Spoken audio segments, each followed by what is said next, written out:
வெட்டுப்பட்டவுடன் எல்லா தொழில்களும் பாதிப்புக்குள்ளாகப்படுகிறது. கோயம்புத்தூரில் மட்டும் 40,000 தொழிற்சாலைகள் இழுத்து மூடப்பட்டிருக்கிறது. இப்ப மக்கள் என்ன பேசிக்கிறாங்க?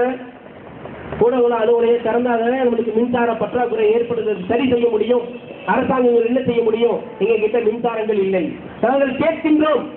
இதே ஆண்டு கொண்டு இருக்கக்கூடிய அம்மையாரையும் கேட்கின்றோம், ஆண்டு முடித்த கலைஞரையும் கேட்கின்றோம். ஏன் உங்களுக்கு தமிழகத்திற்கு 9,000 மெகாவாட் மின்சாரம் தேவைப்படுகிறது என்பது தெரியாதா? என்ன பண்ணிட்டு இருந்தீங்க? எத்தனை நாள் ஆட்சி கட்டிலே அமர்ந்திருந்தீர்கள் அல்லவா? எவ்வளவு மெகாவாட் மின்சாரம் தேவைப்படுதுன்னு தெரியும்.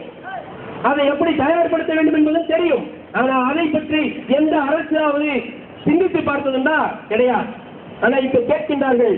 கூடங்குளம் சமீபத்திலே கூடங்குளத்திற்காக போராடிய பொதுமக்களை சில சமூக விரோதிகள், பயங்கரவாதிகள், அவர்கள் எல்லாம் தேசபக்தர்கள் என்று அவர்களுக்காகவே சொல்லிக் கொண்டிருக்கிறார்கள். இந்த அயோக்கியர்களும் லாந்தர் விளக்கை தூக்கிக் கொண்டு போராட்டம் நடத்தப் போகிறார்கள் 24ஆம் தேதி. அவர்கள் கூடங்குளம் மக்களுக்கு எதிராக அங்கே கலவரத்தை மூட்டி இருக்கிறார்கள், அவர்களை அடித்திருக்கிறார்கள். யார் இந்த தேசபக்தர்கள்?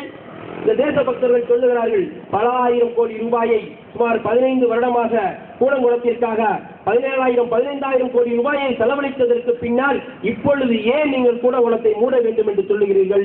அப்பொழுதே மூட வேண்டியதுதானே என்று சொல்லுகிறார்கள் இந்த தேசபக்தர்கள். இதே தேசபக்தர்களை நாம் கேட்கின்றோம். ஒரு காலத்திலே சேது சமுத்திர திட்டம் தமிழகத்தினுடைய 100 ஆண்டு கால கனவு, ஒவ்வொரு தமிழனும் சேது சமுத்திர திட்டம் நிறைவேற்றப்பட வேண்டும் என்று சொல்லிக் கொண்டிருந்த வேளையில்